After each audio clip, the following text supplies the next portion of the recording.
The sun hung low over Willow Creek, painting the horizon in hues of amber and rose as the small town prepared for its annual harvest dance. The air carried the scent of hay and freshly baked bread, mingling with the faint tang of dust kicked up by wagons rolling into the town square. Clara Hensley stood at the edge of her family's modest farmhouse, her fingers tracing the worn lace hem of her mother's old dress. The gown was a relic of another time, pale blue with delicate embroidery that had faded under years of careful storage. Its sleeves were slightly too long, the waist a touch too loose, but it was all Clara had. Her family's farm had barely yielded enough this season to cover their debts, let alone afford the frilled, store-bought dresses the other girls in town would be wearing tonight. Yet, as she smoothed the fabric against her skin, Clara felt a flicker of pride. This dress had been her mother's, worn on a night much like this one, when love and hope had danced under the same stars. Clara's reflection in the cracked mirror by the door showed a girl of 17, with auburn hair pinned loosely and hazel eyes that carried a quiet determination. She wasn't beautiful in the way the town's wealthier girls were, with their polished curls and painted lips, but there was a steadiness in her gaze, a strength forged by years of working the fields alongside her father. Her mother, Eliza, had died 5 years ago, taken by a fever that swept through Willow Creek like a thief. The dress was one of the few things Clara had left of Hera, a tangible memory of a woman who'd laughed easily and loved fiercely. Clara could still picture her mother's hands sewing the tiny flowers into the bodice, her voice humming a soft tune as she worked. Tonight, wearing the dress felt like carrying her mother with her, a shield against the loneliness that often crept in. Outside, her father, Thomas, was hitching the old mare to the wagon. His face was lined with worry, his hands rough from years of coaxing life from stubborn soil. "You sure about this, Clara?"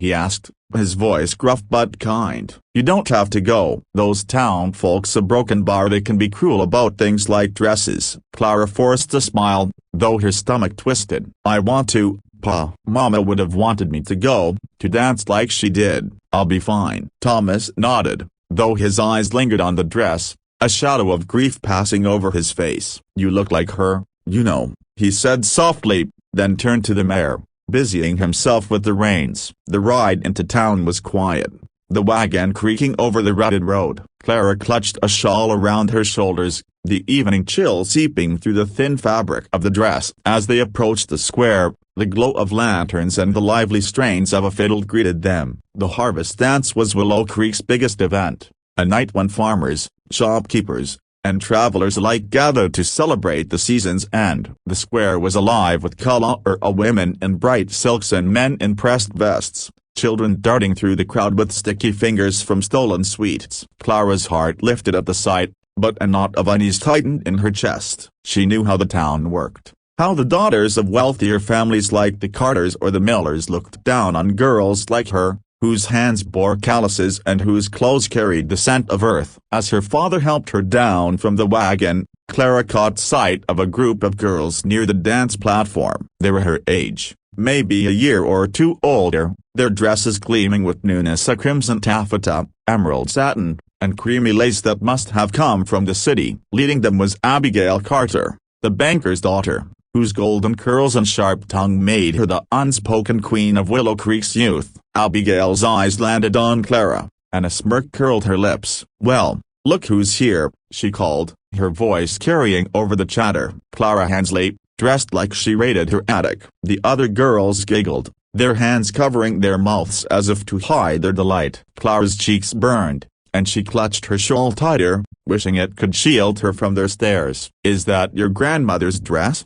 Another girl, Lily Miller, chimed in. "It looks like it's about to fall apart." Clara's throat tightened, but she forced herself to stand straighter. "It was my mother's," she said quietly, her voice steady despite the tremor in her chest. "It's special to me." "Special?" Abigail laughed, her eyes glinting with malice. "It's a rag, Clara. You look like you're playing dress up in a museum piece. Why don't you go home and spare us the sight?" The words cut deeper than Clara wanted to admit. She'd known this might happen, had braced herself for it, but the sting was sharper in the moment. Surrounded by the festive glow of the dance, she wanted to run, to climb back into the wagon and let the night swallow her. But then she thought of her mother, of the stories she told about dancing in this very dress, laughing with Clara's father under a sky full of stars. Clara wouldn't let these girls take that from her. She lifted her chin, meeting Abigail's gaze. "I'm staying," she said, her voice firm. "I'm here to dance, not to listen to you." Abigail's smirk faltered, but only for a moment. "Suit yourself," she said, turning away with a toss of her curls. "But don't expect anyone to ask you to dance looking like that." Clara moved to the edge of the square, her heart pounding as she found a spot near a hay bale, out of the main flow of the crowd. The music swelled, a lively reel that set couples spinning across the wooden platform. She watched them, her fingers twisting the lace of her dress, trying to ignore the occasional glance or whisper from passers-by. She told herself it didn't matter, that she was here for her mother, for herself. But the loneliness crept in, heavy and cold, and she wondered if coming had been a mistake. The evening wore on, the sky darkening to a deep indigo studded with stars. Clara sipped a cup of cider someone had pressed into her hands, her eyes following the dancers. She was about to slip away, to find her father and ask to go home, when a shadow fell across her. She looked up, startled,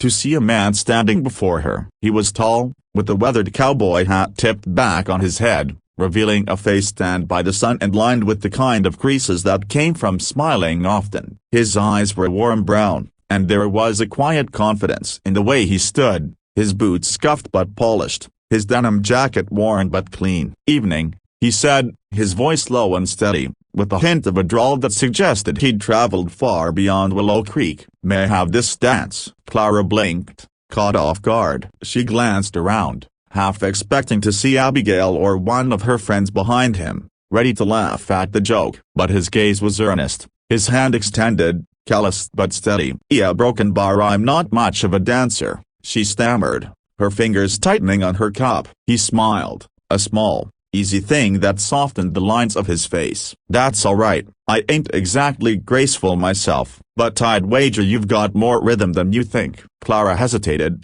her eyes flicking to the dress. "You don't mend a broken bar this?" she asked, gesturing to the faded fabric. "It's old. People have been a broken bar talking." His gaze followed her gesture, lingering on the dress with a thoughtful expression. "That dress," he said, his voice warm, "it's beautiful. Reminds me of one my ma used to wear, back when I was a boy. Made with love, wasn't it?" Clara's breath caught, the weight of his words settling over her like a warm blanket. No one had called the dress beautiful, not tonight, not in years. She nodded, her throat tight. "It was my mother's. She wore it to her first dance here." "Thought so," he said, his smile widening. "Takes something special to wear a memory like that." "Now, how about that dance?" There was no mockery in his eyes, no pity, just a quiet sincerity that made Clara's heart ache in a way she hadn't expected. She set her cup down on the hay bale and took his hand, her fingers trembling slightly. "All right," she said softly. "I'll try." He led her to the dance floor, his grip firm but gentle,